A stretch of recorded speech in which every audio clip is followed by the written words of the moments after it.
साथियों, नवरात्रे शुरू हो चुके हैं। 9 रातें जो हमारी शक्ति की उपासना की, जो हमारी तपस्या की 9 रातें हैं, वो शुरू हो चुकी हैं। आज ये वीडियो मैं इसलिए बना रहा हूँ कि मैं खुद आज लगभग 39-40 साल का हो चुका हूँ और मैंने ये नवरात्रे हर साल देखे हैं। हमारी माता जी, हमारी दादी जी, हमारे आस पड़ोस के सभी लोग नवरात्र मनाते हैं। और जब मैंने पिछले कुछ समय पहले इन बातों के वास्तविक अर्थ को समझा, तो मुझे बड़ी हैरानी हुई कि कितने बहुत अच्छे साइंटिफिक तरीके पे इन चीज़ों को इजाद किया गया था और आज इनका क्या बना दिया गया है।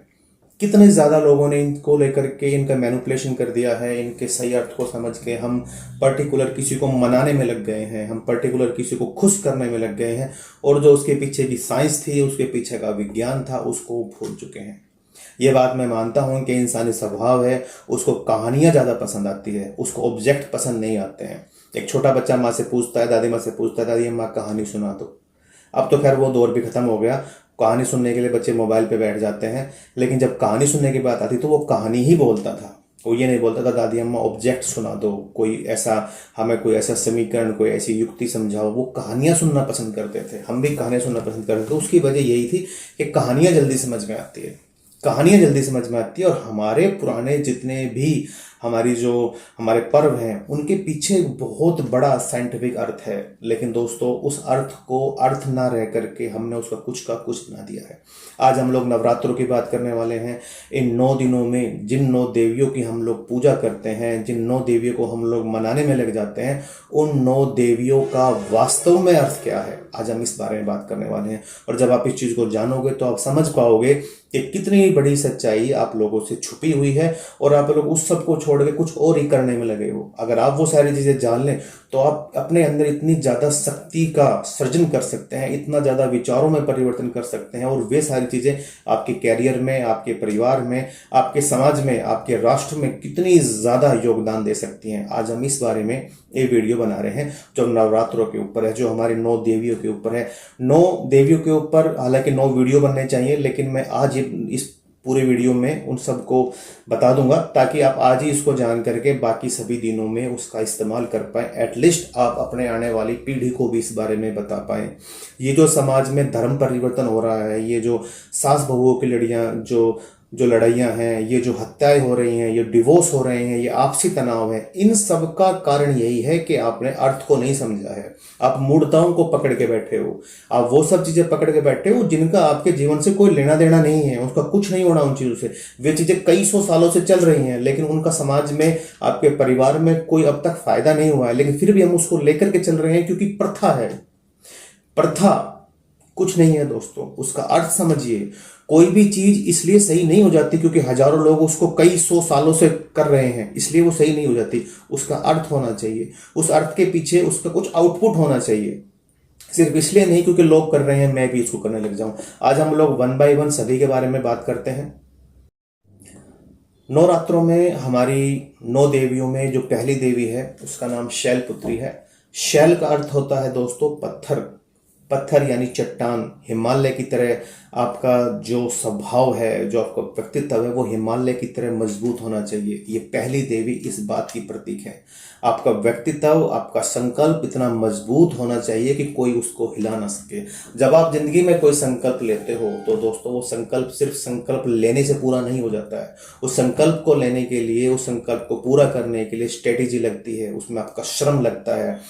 उस सब को तोड़ने के लिए बहुत सारी नेगेटिविटी होती है। उसमें मजबूती से खड़े रहने के लिए पहली देवी है जिसका नाम शैलपुत्री है।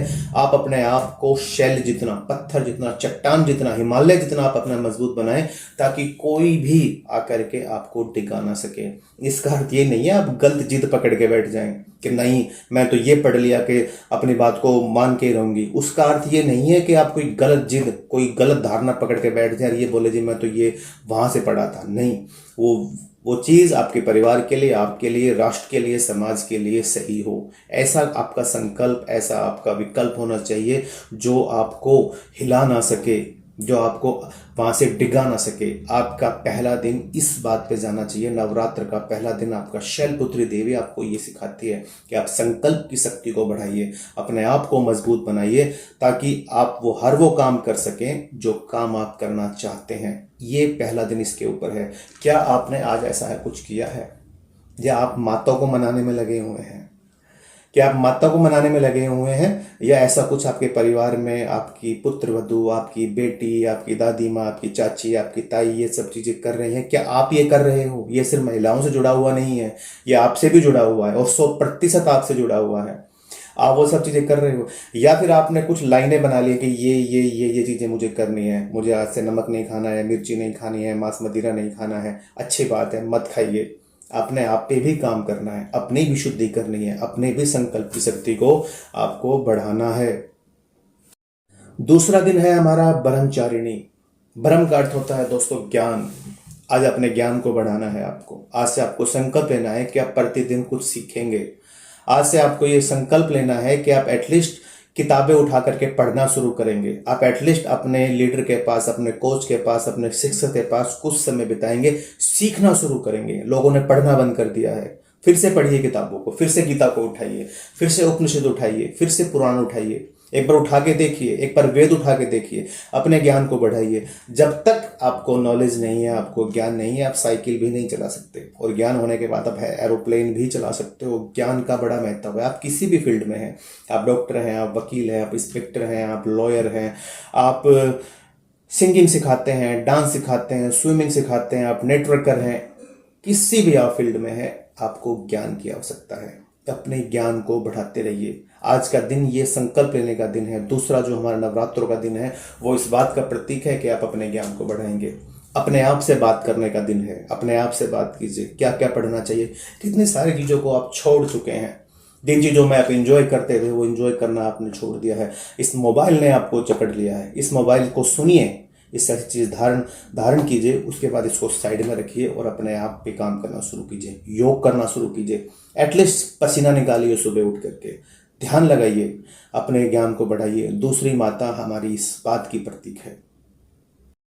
चंद्रघंटा तीसरी माता हमारी, तीसरी देवी, जो साहस की प्रतीक है, जो बताती है कि निडरता के साथ लड़िए। आपको लड़ना है नकारात्मक चीज़ों से, अपने आप को साहसी बनाना है, नकारात्मक से लड़ना है। जब नकारात्मकता से लड़ने की बात आती है ना, तो हम लोग ये सोचते हैं कि हमें समाज में जाकर के समाज की कुरीतियों को ख़त्म करना है। अच्छी बात है, अगर आप कैपेबल हो, अगर नहीं हो तो बनिए, लेकिन उससे पहले एक स्टेप और है।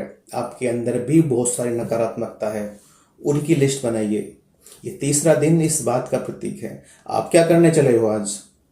आप क्या करने चले हो आज? ये देखिए, जिस बात पे इनको डिजाइन किया गया था, जिस बात पे इनको बनाया गया था, क्या उसके हम आसपास भी हैं? अपनी नकारात्मक चीज़ों को निकालिए। आपने कौन कौन सी चीज़ें ऐसी हैं जो आपके अंदर बड़े गहरे में जकड़ी हुई हैं, जिसका कहीं ना कहीं आप लोग नुकसान कर रहे हो। आप शंगूर भर हो दोस्तों, शंगूर भर हो आप, ठीक है। आपसे पहले करोड़ों आ चुके हैं, करोड़ों आएंगे और करोड़ों चले जाएंगे। इस ब्रह्मांड में हम एक जो माटी का छोटा छोटा दाना है ना, उसके भी हजारों दानों करते हुए उससे भी छोटा आकार है हमारा। लेकिन जो हमारा ईगो है वो एक ब्रह्मांड से भी बड़ा है। जैसे कि हम शायद कभी मरेंगे ही नहीं, हम उसको पाले बैठे हैं। उन सारी चीज़ों को बाहर निकालना है।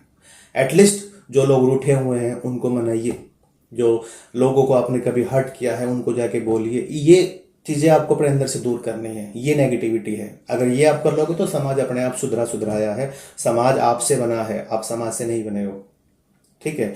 ध्यान देखिए, इस नकारात्मकता को आप दोस्तों दूर कीजिए। हमारी तीसरी देवी इस बात की प्रतीक है।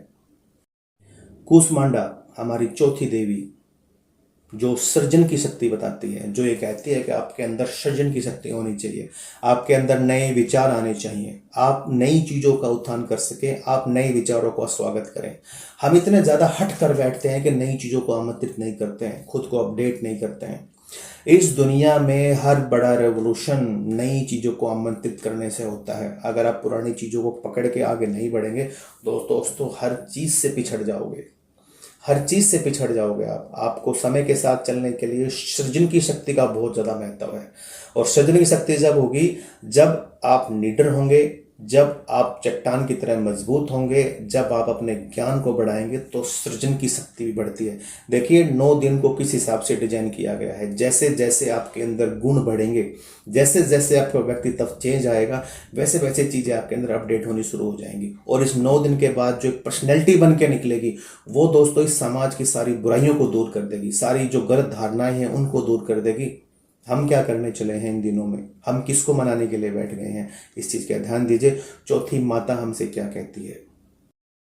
स्कंद माता, 5वां दिन, दूसरों के प्रति दयालु बनिए। आपको दया का भाव अपनाना है दूसरों के प्रति। हम ये सोचते हैं कि दूसरे हमारे प्रति दया का भाव अपनाएं, दूसरे हमारे प्रति अच्छे रहें। दोस्तों जैसा व्यवहार आप दूसरों से चाहते हैं वैसा उनके साथ करना शुरू कर दीजिए, वो वैसा ही करना शुरू कर देंगे आपसे। प्रेम का भाव हमारी 5वीं माता का प्रतीक है। आप दयालु बनिए। अगर आपको ज्ञान हो गया है, अगर आप अपने ज्ञान को बढ़ा रहे हैं, अगर आपके अंदर सृजन की शक्ति बढ़ रही है, अगर अपने विचारों को लेकर अड़िग हैं, तब आपको घमंड नहीं करना है। आपको दयालुता का परिचय देना है। आपको यहाँ पे अपनेपन का परिचय देना है। मैं देखता हूँ जब थोड़ा सा पैसा आ जाता है, या आप किसी पद पे होते हैं, या कुछ आपके पास धन की प्राप्ति होती है, तो एक अलग सा ईगो आ जाता है, एक अलग सी निगाहें लोगों की हो जाती हैं। लोगों को लोग समझना बंद कर देते हैं। उनको ये एक अजीब चीज ऐसी आ जाती है कि बस अब जो चीज आ गई वो कभी आपके पास स्थायी हो गई। जिंदगी में कुछ भी स्थायी नहीं है, ना आपकी जवानी, ना आपकी सुंदरता, ना आपका पैसा, ना आपका सुख, ना आपका दुख, ना अच्छे दिन, ना बुरे दिन। ये सब दोस्तों जिंदगी के हमारे स्टेशन हैं। ये आते रहते हैं, जाते रहते हैं, आते रहते हैं, जाते रहते हैं। एटलीस्ट आप अपने प्रेम का भाव बना के रखें, ये बहुत जरूरी है। और हमारी ये माता यही बताती है, बहुत महत्वपूर्ण है। कात्यायनी माता दोस्तों, हमारा छठा दिन बहुत शक्ति का प्रतीक है। ये प्रतीक है न्याय का, ये प्रतीक है अधर्म के खिलाफ आवाज उठाने का। कुछ भी गलत हो रहा है, चाहे वो आपके घर में है, चाहे वो आपके समाज में है, चाहे वो कहीं पर भी है, उस गलत के खिलाफ आवाज उठाना ही इस माता का प्रतीक है। आप अधर्म के खिलाफ बोलिए, आप वो सब काम कीजिए जो सही दिशा में आपको लेके जाता है। गलत को गलत बोलने की हिम्मत रखिए, ये बहुत इंपॉर्टेंट है। अगर आपको पता है ये गलत है और आपको ये पता है सही ये है, और फिर आप गलत को गलत नहीं बोल रहे, तो भी आप अधर्म के पक्ष में हो। ये माता हमें सिखाती है कि एटलीस्ट इतनी ताकत आपके अंदर होनी चाहिए कि आप गलत को गलत बोल पाएं। न्याय के प्रति अपनी आवाज़ उठाइए। अगर ये सारी चीज़ें हमारे घर से शुरू होती हैं, आपसे शुरू होती हैं, तो आपसे आपके घर में आएंगी, आपके घर से आपके समाज में आएंगी, आपके समाज से आपके देश में आएंगी। शुरुआत आपसे होगी जब आप न्याय के पक्ष में खड़े होते हैं और आप अधर्म के खिलाफ आवाज़ उठाते हैं। हमारी ये माता हमें ये बताती है। अब फिर मैं ये बात कहूँगा, आप आज किसको मनाने चले हो? किसी को मनाने के लिए नहीं बनाया गया था, अपने ऊपर काम करना था। देखिए क्या गलत हो रहा है, चाहे वो आपके साथ है, या आपके विचारों के साथ है, या आपके घर के साथ है। अगर आप भी किसी के साथ गलत कर रहे हैं तो उसको रोकिए। ये माता हमें ये सिखाती है। 7वां दिन, काल रात्रि, नकारात्मकता को दूर करें, अंत करें उस चीज का, डर को खत्म करें। डर सिर्फ यहाँ पे आपको मौत का नहीं है। डर यहाँ पे सिर्फ आपको अपने एग्जाम में फेल होने का नहीं है। डर आपको सिर्फ ये नहीं है कि आपका टारगेट पूरा हो रहा है या नहीं हो रहा है। डर सिर्फ इस बात का नहीं है कि वो मेरा फोन उठाएगी या नहीं उठाएगी। डर दोस्तों समाज में बहुत सारे हैं। डर पे विजय प्राप्त करनी है। सबसे बड़ा रोग क्या कहेंगे लोग, ये एक सबसे बड़ा डर है। आप कुछ करने चलोगे, आपको डर लगता है कि लोग क्या कहेंगे। इन डरों से बाहर आने के लिए कहा गया है काल रात्रि की माता के द्वारा।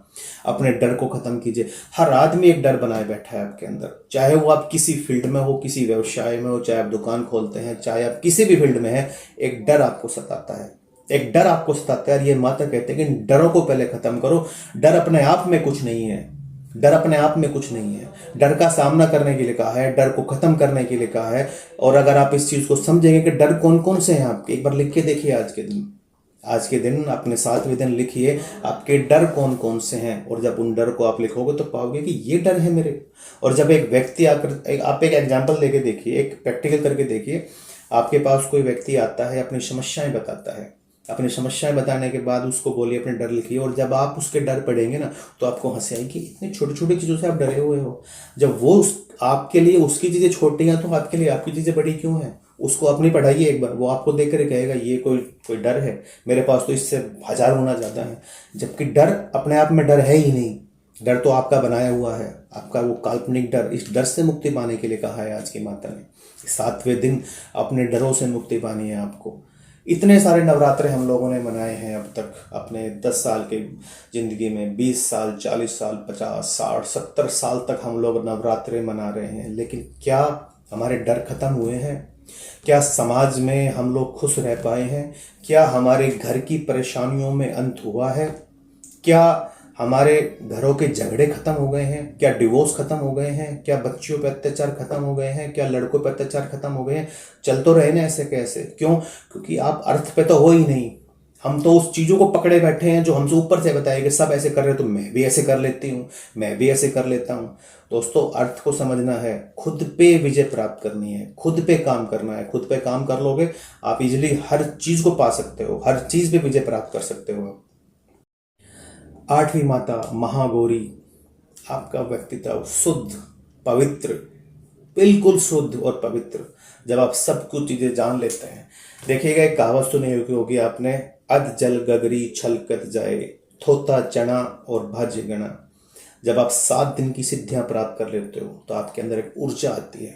उस ऊर्जा में आपको शुद्ध और शांत रहना है, क्योंकि जब आप 7 दिन कर लोगे तो ऑटोमेटिक आप शांत हो जाओगे, क्योंकि आपको पता लग जाएगा अपने ज्ञान का, आपको ब्रह्म ज्ञान हो जाएगा, आप अपने आप को जानने लग जाएंगे तो ऑटोमेटिक आप शांत होने लग जाएंगे, अपने आप शांत हो जाएंगे। आपको पता लग जाएगा कि अगर कोई उपद्रव कहीं हो रहा है तो उसकी वजह क्या है। आप बेवजह जाकर के उसमें उलझ के खुद को डिस्टर्ब नहीं करोगे, समाज को खत्म नहीं करोगे। शांत स्वभाव, 8वां दिन हमारा इस बात का प्रतीक है। शांत रहिए, खुद को शुद्ध कीजिए, खुद को शुद्ध कीजिए। प्रातः सूर्य उगने से पहले उठिए, व्यायाम कीजिए, योग कीजिए, ध्यान लगाइए, सात्विक भोजन कीजिए और अपने काम को अपने कर्म की तरह कीजिए। सब कुछ आपके साथ है, ईश्वर आपके साथ है, श्री कृष्ण आपके साथ है, दुनिया की हर कायनात का जर्रा जर्रा आपके साथ है। बशर्ते आप उस बहाव में तो बहिए। शुद्ध रहना, शुद्ध रहना, सात्विक रहना, पवित्र रहना, अगर आप एक बार रह के देखिए, देखिएगा कैसे चीजें आपके साथ चलती हैं। आप देखिएगा कैसे हवाएं आपके रुख के हिसाब से चलती हैं। आप देखिएगा पक्षी कैसे आपके हिसाब से चहचहाते हैं। आपको ये बातें अजीब लग रही होंगी, लेकिन दोस्तों ऐसा होता है। ये किताबी बात नहीं, ये प्रैक्टिकल है। करके तो देखिए एक बार। हमारी 8वीं माता हमें ये बताती है, महागौरी, ये हमारा 8वां दिन है। और दोस्तों, लास्ट दिन जो हमारा नवरात्र है उसके बारे में ध्यान से सुनिएगा। 9वां दिन हमारा सिद्ध यात्रा है। हमारी 9वें दिन की जो माता है वो हमारी सिद्ध यात्रा है कि 8 दिन में जो आपने किया है, अब आप अंत में उसका स्वापन करेंगे। आप हवन कर सकते हैं 9वें दिन। आप कोई अपने घर में पूजन रख सकते हैं, आप भूखों को खाना खिला सकते हैं, पक्षियों को खाना खिला सकते हैं। कन्या जी माते हैं बहुत से लोग, कन्या जी माइए, कोई दिक्कत नहीं है, ठीक है। इसके अलावा भी आप कोई भी अल्टरनेट निभा सकते हैं। आप गरीबों को भोजन भी खिला सकते हैं। आप जो हमारे समाज में कुछ ऐसे लोग हैं जो भरपेट खाना नहीं खा पाते हैं, आप उनकी मदद कर सकते हैं। आप किसी बच्चे का स्कूल में एडमिशन करा सकते हैं। आप किसी अनाथ बच्चे को गोद ले सकते हैं। आप किसी बच्चे को स्कूल की किताबें दिला सकते हैं। किसी के पास ड्रेस नहीं है उसको ड्रेस दिलवा सकते हैं। अगर किसी माता बहन के पास कोई व्यवसाय नहीं है तो आप उसको कुछ छोटी सी सिलाई मशीन खरीद के दे सकते हैं। आप उसका एडमिशन किसी सिलाई केंद्र में करवा सकते हैं। ये सारे कर्म भी आपके वहीं पर आएंगे। जो आज आप ये सवा मणि रख देते हो या कोई बड़ा खर्चा कर देते हो भंडारों पे, अगर आप ऐसा भी कर देंगे तो भी कोई दिक्कत नहीं है। आप वो कीजिए भंडारा, उसमें कोई प्रॉब्लम नहीं है। लेकिन अगर आप चाहें तो इस तरह की एक्टिविटीज भी कर सकते हैं। इससे आपका रियल में समाज में हम कोई कंट्रीब्यूशन दे पाएंगे, समाज की उन्नति में, समाज के उत्थान में। दोस्तों, नवरात्रों का पर्व हमसे ये कहता है, ये 9 दिन हमारे खुद के शक्ति उपासक के हैं। हम खुद पे काम करें, उन सब चीज़ों को पकड़ें जो हमारे आगे बढ़ने में हमें सहायता देती है, और उन हर चीज़ों को छोड़ दें जो हमें कहीं ना कहीं नुकसान देती हैं। इस वीडियो को अपने जितनी भी महिलाएं हैं उन सब के पास भेजिए, अपने हर दोस्त के पास भेजिए, बताइए कि इसका वास्तविक अर्थ समझिए, भेजिए उसको, बताइए, बोलिए कि इस वीडियो को देखिए, सुनिए, लिखिए और उसके ऊपर काम कीजिए।